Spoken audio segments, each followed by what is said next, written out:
بون السلام عليكم ورحمة الله تعالى وبركاته. نحب نرد على الحادثة اللي صارت في مصر. جماهير الترجي التونسي.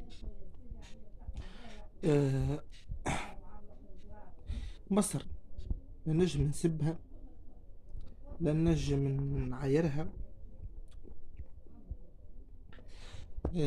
أما باش نقول لها كلمة برك. مصر أقطع.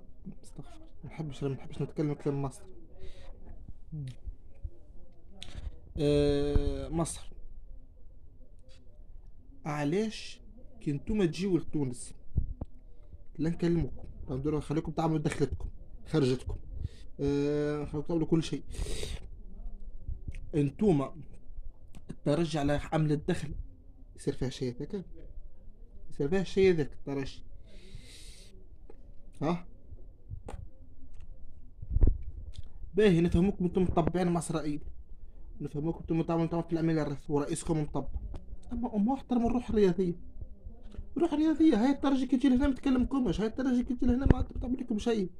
علاش هي الترجي باش تخاطر؟ علاش عملتوا فيها نهارات قبل واحد قص لي ساقيه خاطر هز علم فلسطين، وتو خاطر عملوا دخل على القضيه الفلسطينيه.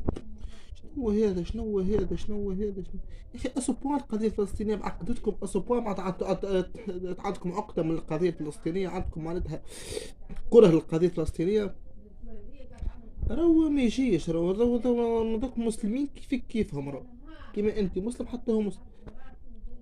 راهو تعمل فيه راهو خايب برشا، تعمل فيه راهو خارج عن الحدود الإنسانية، الحدود الثقافية، الحدود الدينية، والحدود الإسلامية.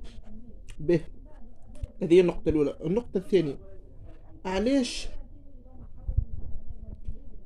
كي جاء باش يهز صاحبه اللي كسروا الأمن المصري، علاش بديتوا تسبوا فيه وبديتوا معناتها كذا ومنه بوليميك عملتوا معاه؟ عليه هو باش يعاون صاحبه. زيد واحد من الشرطة المصرية خلط عليه بكرتوشة، ما يجيش اللي عملتوه، ما يجيش واللي عملتوه مغاير تماما للخلق الخلق الثقافية المصرية. أنا تي الزعيم نتاعكم مسمينه زعيم الكوميديا، زعيم الكوميديا تفخروا بيه زعيم الكوميديا وكذا، ولا زعيم الكوميديا لا شيء. في عادل الإمام قبل كان يضحكني تو لا، بعد ما ملك الفازة الأخرانية قال تونس، طلع على المسرح ما تكرش تونس بكلمة باش نحنا ما نستلمكم الخير. السلام عليكم ورحمة الله تعالى وبركاته.